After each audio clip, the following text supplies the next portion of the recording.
What's up, guys? It's Dylan here. I could hardly sleep last night. We got some activities and stuff planned today, so my alarm was set for 7 this morning so I can come and try to fish down behind the cove. I can see some bass moving right through here, so I think this is going to be the first place that I try. I have since then, I have fixed the rod tip here. I epoxied it back on. Let's see how well it holds up. I have some tips and tricks too for you at the end of the video, so be sure to stay tuned to check those out. Gonna use a white rooster tail. I can see some pretty decent, probably about 8 or 9 inch little bass just kind of hovering here in this drift up here, just kind of waiting for stuff to come down so they can get some morning grub. So I'm gonna throw this and see what happens. I could see him chasing it, but the rooster tail just might not have been the move, just because it's not getting their attention quick enough before it gets back to me. So I'm just going to try to float this fly and see what happens.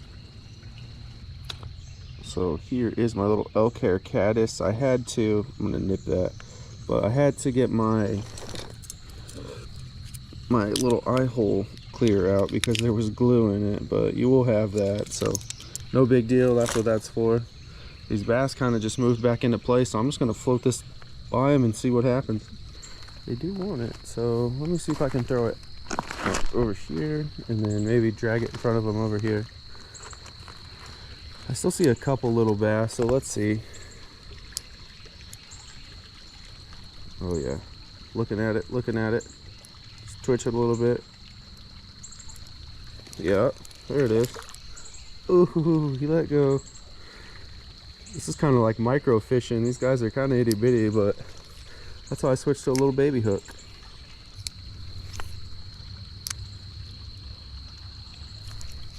Got one. Oh, he spit it out. Well, that's almost 2 that I've had. Probably like go back in and tell their friends like, dang man, I just got lifted out of the water. Probably don't be doing that. There's a 3rd one. They're grabbing it, but they're just not staying on here.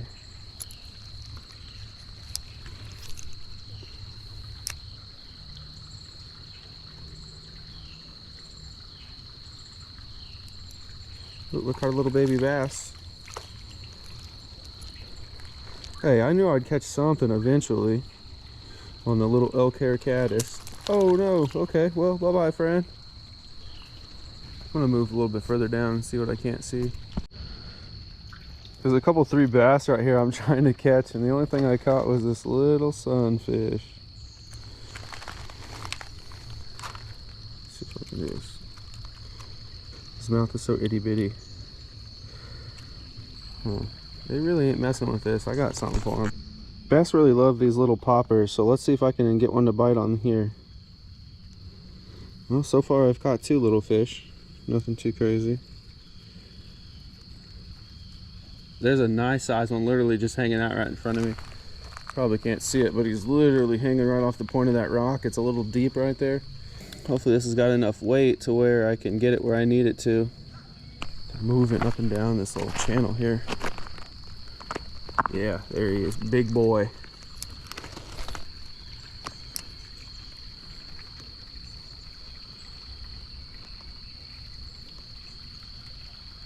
Ooh, I spooked him. He circled back to it twice and I spooked him. Couple bass literally hanging out right on top of it.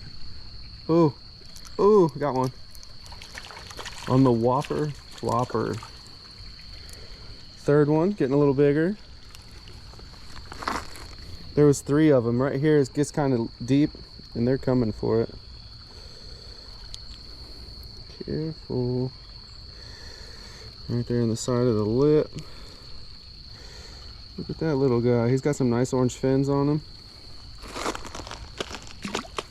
Bye-bye. Going right back to his hole. I want that big one. I want that bass. I want that bass. Dude, no way, no way, no way. Ooh, that woodpecker is really loud. Oh, hey, I see him. But long story short, I threw my bass lure over this far and I got caught on this grass right here, so I came over here and retrieved it. So then I started throwing this at the bank and retrieving it back to me. And lo and behold, this guy was swimming by and got snagged. Well, actually, he didn't get snagged. He tried to have him a little crawfish meal. Where's it hooked at? Oh, there it is. Dude, that's awesome. Here's my first little bass of the day. I'm gonna go ahead and send this to Brian.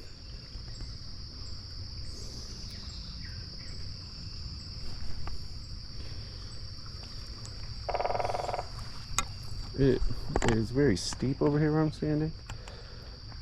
Whoop. Bye-bye. You know, I did not think that was gonna work. I was literally about to pick up and go to a different spot. Huh, crazy. Well, that was one of the bigger ones that I've seen, so that's awesome. Ooh, I'm kind of sweaty. I stopped fishing where I was over there, went on about a 20-minute walk to end up at the end of the cove down here. Water's kind of gross. So, they have some kayaks and canoes down here for public access. I'm gonna slide one of these girls into the water and I'm gonna go see what I can't see on that ridge over there. There's a nice bluff, there's some tree coverage. I have no hopes of fishing in this moss. I mean, we have before and we've caught a couple bass with just like a worm, but yeah, I mean, it's pretty shallow, you can see, and it's pretty disgusting. So I'm gonna push this boat in the water and take off. And we're off. Yeah, I mean, this is just thick and it's grabbing my paddle, but I mean, the water's so low. Look, if you can see right here, it's like 9 inches deep. The sun's getting nice and toasty. That's the beauty about kind of coming out here by yourself. You kind of can control the pace you want to do things. You can hear the canoe going over the grass. It sounds like it's getting aerated. But I mean, this stuff is so thick, like I'm not really going anywhere.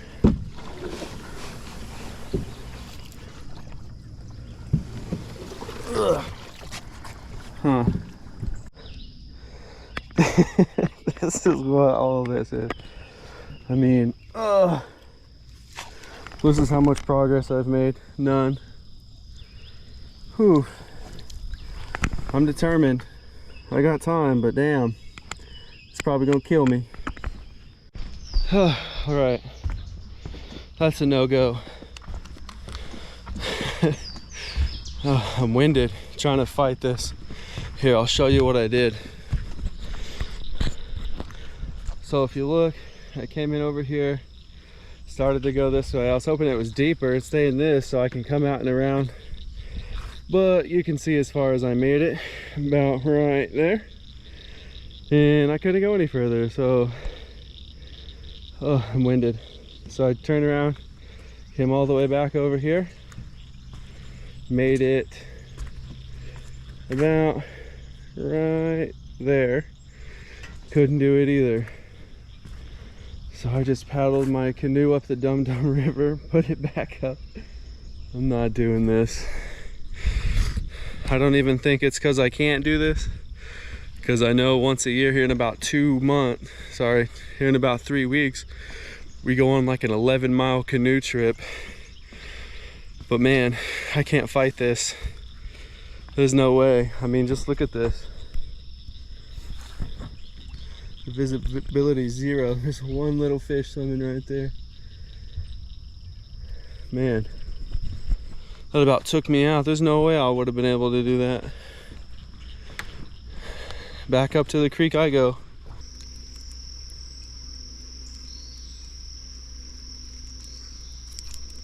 Got something.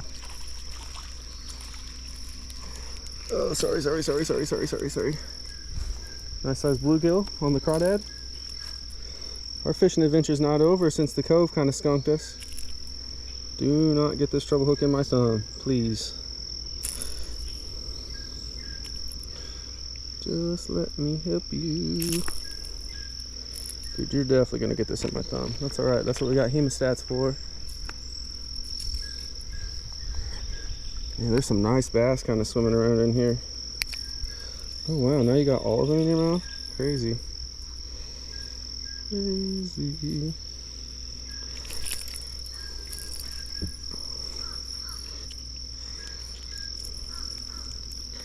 Two.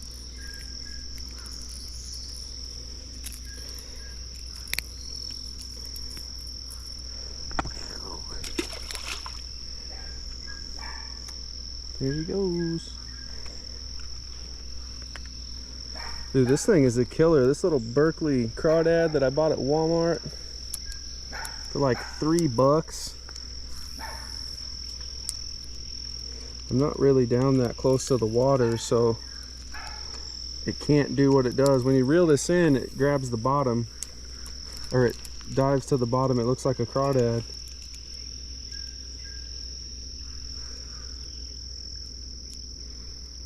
He's like, crawdads don't do that. They're suspicious.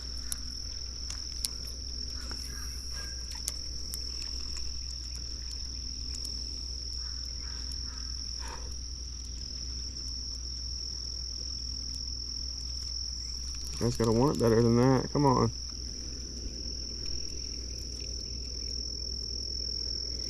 Bass are definitely hanging out in here. I need to go on the other side. Reposition time. This thing's a little miracle bait, man. I've caught like 4 or 5 fish with this thing today.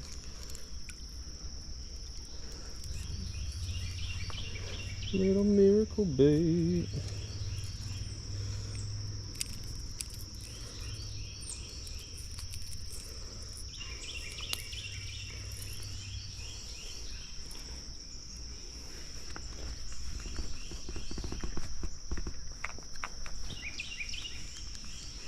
I've really just been casting up here. I can't really see what I'm doing.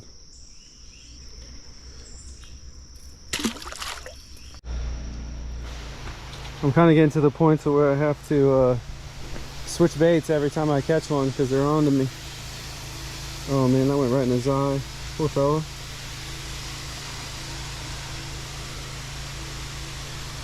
Oh, I caught him on the outside of his mouth. It did not go in his eye. Look at that little guy. I found one little pocket of deep water and I've just been repeatedly throwing the crawdad and the rooster tail in it.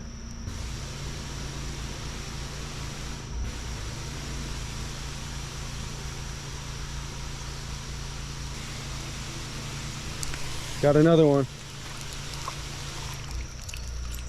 Must it be the same guy? No, this one's a little bit smaller. Man, when I was peeking up over by that dock over there, there was some monster sunfish over here. And then we got some nice tree coverage, so it stays nice and shady right here. This is a whole biome over here.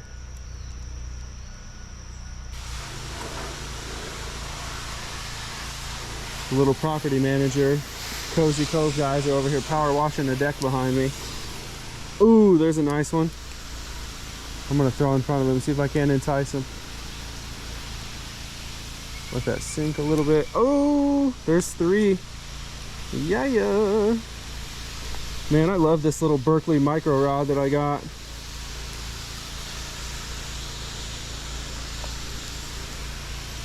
Put your crown down, guy. Here's another one that got hooked on the outside. Look, he doesn't even want to open his mouth. Open your mouth, bro. He's not putting his crown down. Here's another one that got hooked on the outside.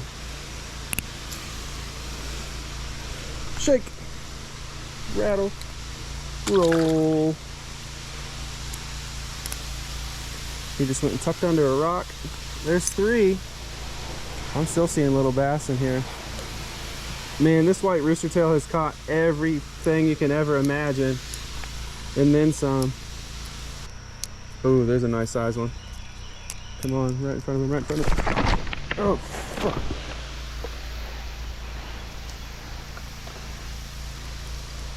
Well, just all of a sudden this got really slick and I about fell. I didn't even move, man. Now that bass is gone.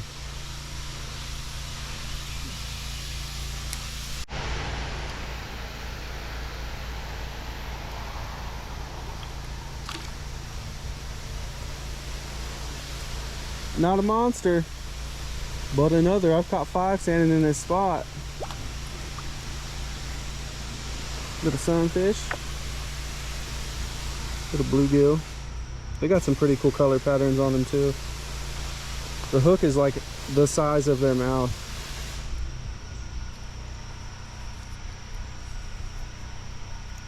Really, the old white rooster tail and the pink one are the ones I ever have had the best luck on. Bye-bye. 10 out of 10 recommend. I'm seeing like those little patches of light out in the sun, and I'm just barely seeing fish swim by it, and I'm throwing this right in front of them, and I'm getting hooked up. Let's see, there's one about right there. Let's see if I can get him. Little bass.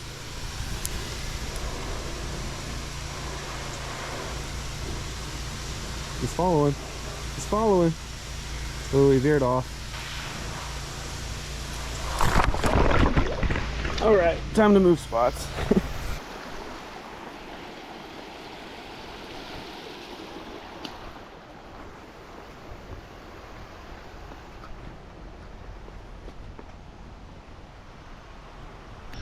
I made it so far. I made it all the way through here and like slipped somewhere around here. And now I'm all wet. It's funny how I landed. You can see the stripe going from here. Completely missed my GoPro. Missed my GoPro batteries in my pocket. My phone was in my pocket, but I think it's wet all the time. I don't care. It's crazy. This stuff slid through here. Had to stop and recollect myself, pick up my trash on the way. Just another day at the office. Thanks for sticking around and hanging out. You made it to the end, so I had some bonus tips for you that I wanted to give you guys. 3 pretty important tips that are going to help you just all around look more experienced, know what you're doing, be a little bit better prepared. You kind of seen a couple times in the video that the fish were getting 2 or 3 prongs in, or they had itty bitty mouths. Always keep a pair of hemostats with you. They're just little lock-in pliers you can grab real thin. You can get in their mouth, get where you need to, and just kind of flick it out. Always important. My second tip would be always make sure you keep your bags and your tackle boxes always zipped up. The worst thing that could ever happen is either you fall out of the boat or you trip and fall and you got to chase all your stuff downstream. Like, look, we got some flowing water here. Last thing I want to be doing is chasing my stuff downstream. So look, always make sure you keep it all zipped up, all nice and tidy. You'll thank yourself if that ever happens. You'll be so ahead of the curve. You'll be like, man, I'm so glad I did that. And third is, it's very important to, I keep my batteries and my memory cards in a waterproof case, just in case something like that does happen. Like literally earlier, how I fell in, my GoPro battery was in, I took it out now, but I had it in a case, or I had it in a bag with a little silica packet that absorbs moisture. Like, that is by far the most important thing. I mean, I've already had 1 GoPro battery crap out on me, and if I was down to 1, I'd kind of be sad. I'd have to rig my external battery on here and do some kind of crazy stuff. But that's gonna wrap up today's video. We got some stuff to do, so I'm gonna go get showered up and go head into town. And that's it, guys. Remember, fish after me.